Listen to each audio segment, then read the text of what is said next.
ठाणे शहरात अंमली पदार्थांच्या तस्करी विरोधात गुन्हे शाखेच्या घटक 1 मोठी कारवाई केली आहे। गोपनीय माहितीच्या आधारे पोलिसांनी 26 जुलैच्या रात्री कल्याण फाटा येथील क्वीन्स केअर हॉटेल समोर सापळा रचला।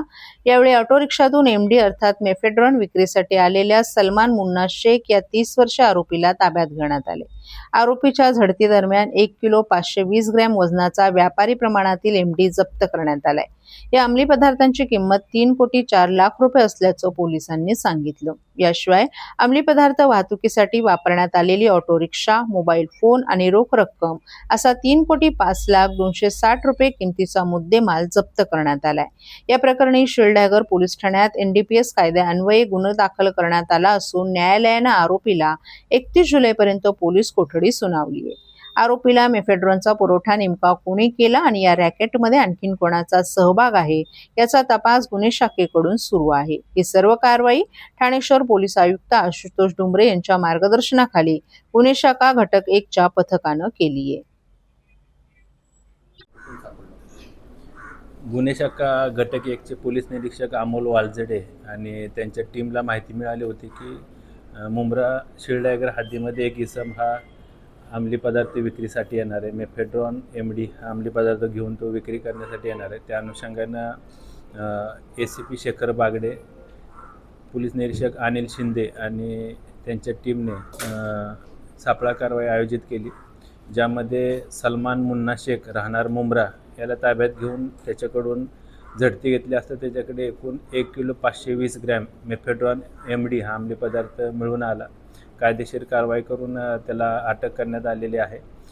सदर मुद्देमालाची किंमत अंदाजे 3 कोटी रुपये आहे। त्याचा पोलीस कस्टडी रिमांड हा 31 तारखेपर्यंत आहे। यापूर्वी सलमान शेखवर एक IPC 307 अन्वये गुन्हा दाखल आहे।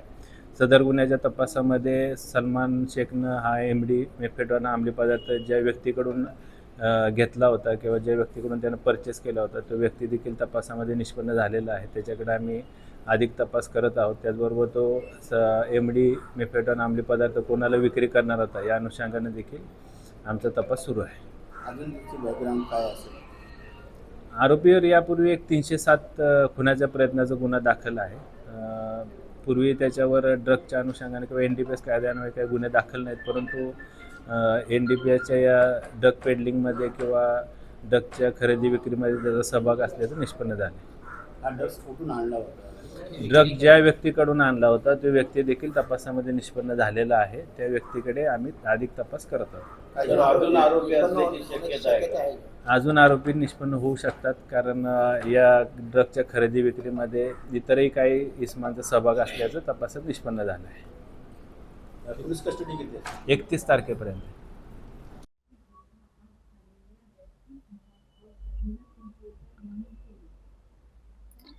महसूल विभागाच्या लोकाभिमुख निर्णयांना मानाचा मुजरा। 30 जुलै रोजी ठाण्यात महसूल मंत्री चंद्रशेखर बावनकुळे यांचा भव्य सत्कार। ठाणे डिस्ट्रिक्ट हाऊसिंग फेडरेशन आणि आमदार संजय केळकर संस्थापक अध्यक्ष असलेल्या सोसायटी मंच यांच्या संयुक्त विद्यमाने गुरुवारी 30 जुलै रोजी राज्याचे महसूल मंत्री चंद्रशेखर बावनकुळे यांचा भव्य सत्कार करण्यात येणार असल्याची माहिती हाऊसिंग फेडरेशनचे अध्यक्ष भाजपचे नगरसेवक सीताराम राणे यांनी एका पत्रकार परिषदेत दिली आहे। या पत्रकार परिषदेला आमदार संजय केळकर यांच्यासह नगरसेवक विकास पाटील, अमित सरैया आदीही उपस्थित होते। राम गणेश गडकरी रंगायतन नाट्यगृहात 30 जुलै रोजी दुपारी 12 वाजता होणाऱ्या या सत्कार सोहळ्यात महाराष्ट्रातील सुमारे 1,35,000 गृहनिर्माण संस्थांच्या वतीने महसूल मंत्री चंद्रशेखर बावनकुळे यांचा गौरव करण्यात येणार आहे। तत्पूर्वी विविध 30 प्रकारचे दाखले मिळणारे स्टॉल असलेल्या शासनाच्या महाराजस्व शिबिराचं उद्घाटनही मंत्री बावनकुळे यांच्या हस्ते होणार आहे। यावेळी महसूल विभागामार्फत सर्वसामान्य नागरिक, शेतकरी आणि गृहनिर्माण संस्थांमधील सभासदांच्या हितासाठी जलद गतीनं राबवण्यात आलेल्या निर्णयांची माहिती आमदार संजय केळकर यांनी विशद केली। यात महसूल विभागाने गृहनिर्माण संस्थांसाठी व्हर्टिकल 7/12 उतारा, अकृषक कर माफी, डीम्ड कन्व्हेन्ससाठी आवश्यक कागदपत्रांची संख्या कमी करणं, ऑनलाईन प्रक्रियेद्वारे 3 महिन्यात डीम्ड कन्व्हेन्स पूर्ण करण्याची तयारी, स्वयंपुनर्विकासाला प्रोत्साहन, वर्ग 2 जमिनीचे वर्ग 1 मध्ये रूपांतर करण्याकरिता सवलती यांसारखे महत्त्वपूर्ण निर्णय घेतल्याचं आमदार केळकर यांनी नमूद केले।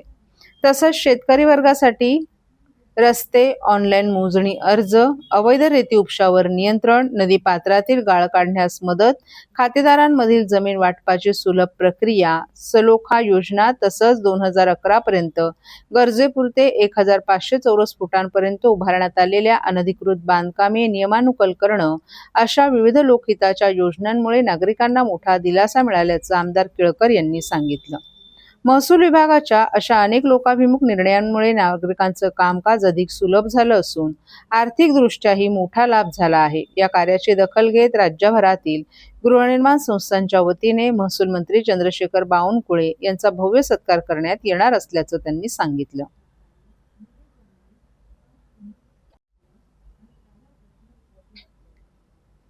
स्वित्झर्लंडमध्ये ठाण्याच्या जलतरणपटूंची ऐतिहासिक कामगिरी.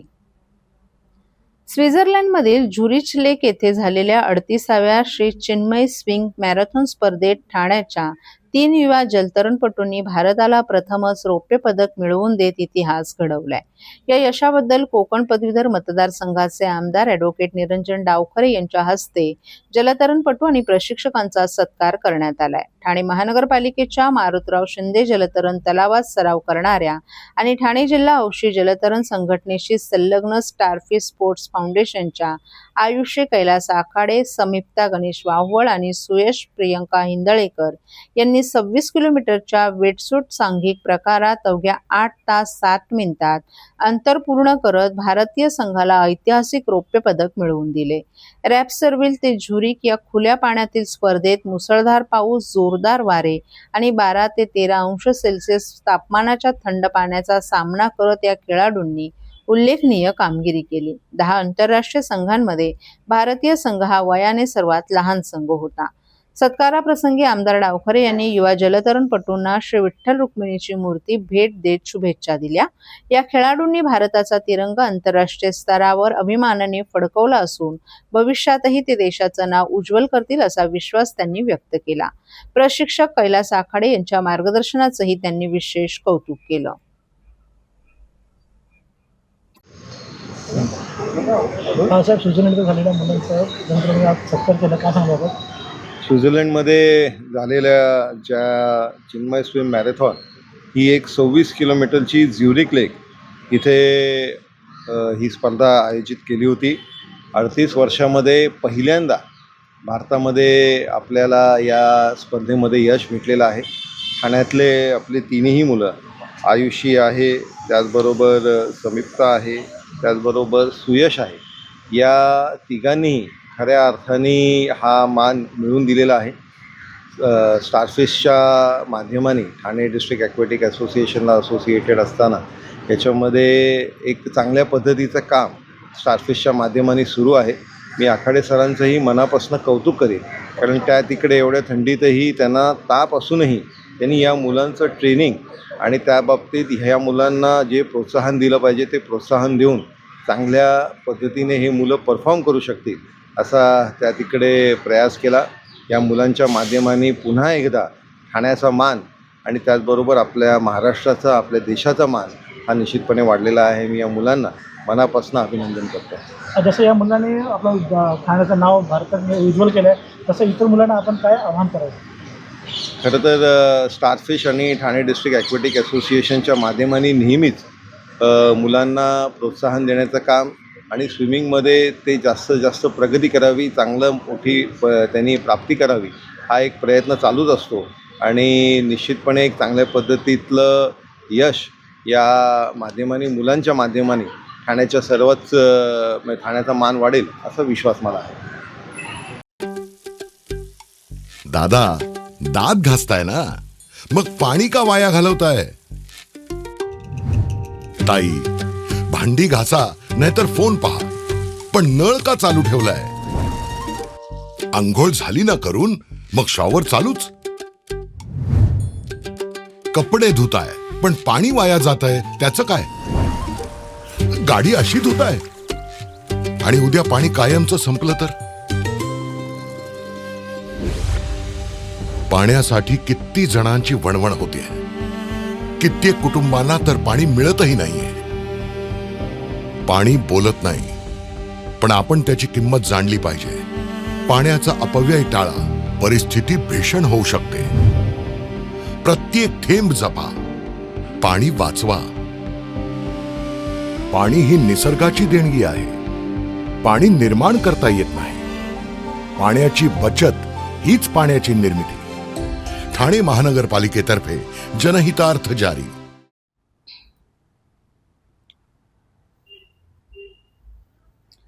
जुन्या इमारतींमधील रहिवाशांचं पुनर्वसन करावं, राष्ट्रवादी काँग्रेस शरद पवार पक्षाची मागणी.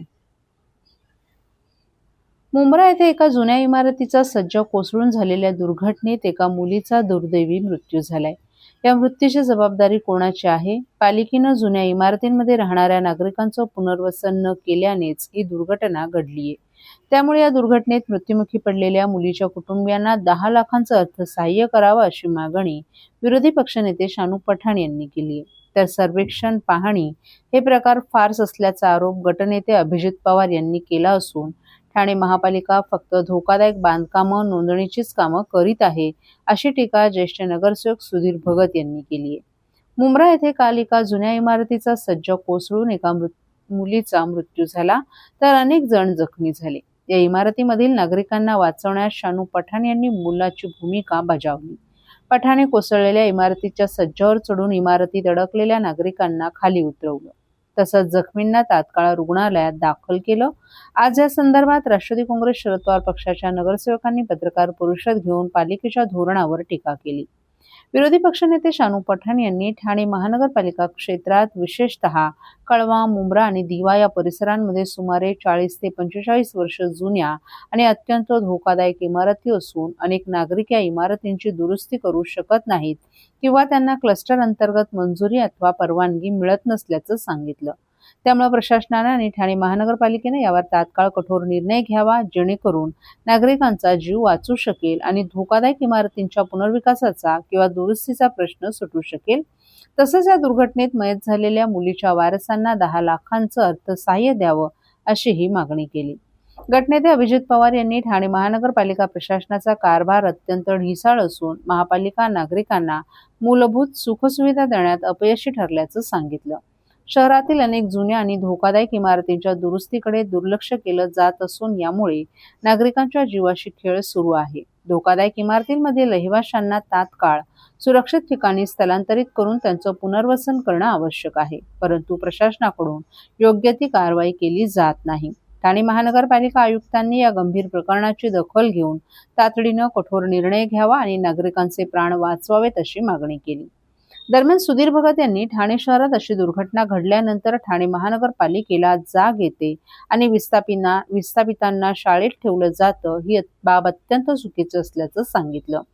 पावसाळ्याआधी फक्त धोकादायक, अतिधोकादायक अशी वर्गवारी करून नोंदणी केली जाते. त्यापेक्षा म्हाडा, नगरविकास, SRA कडून ज्या सदनिका या अतिधोकादायक इमारतीत राहणाऱ्या नागरिकांना द्याव्यात अशी मागणी केली. तर यासीन कुरेशी यांनी लकी कंपाऊंड दुर्घटनेनंतरही आपण धडा घेतला नाही, धोरणच आखलेली नसल्यानं अशा दुर्घटना घडत असल्याचा आरोप केलाय. आपल्या प्रभागामध्ये एका 13 वर्षीय मुलीचा जीव गेला आहे. स्लॅब पडून जीव गेला आहे.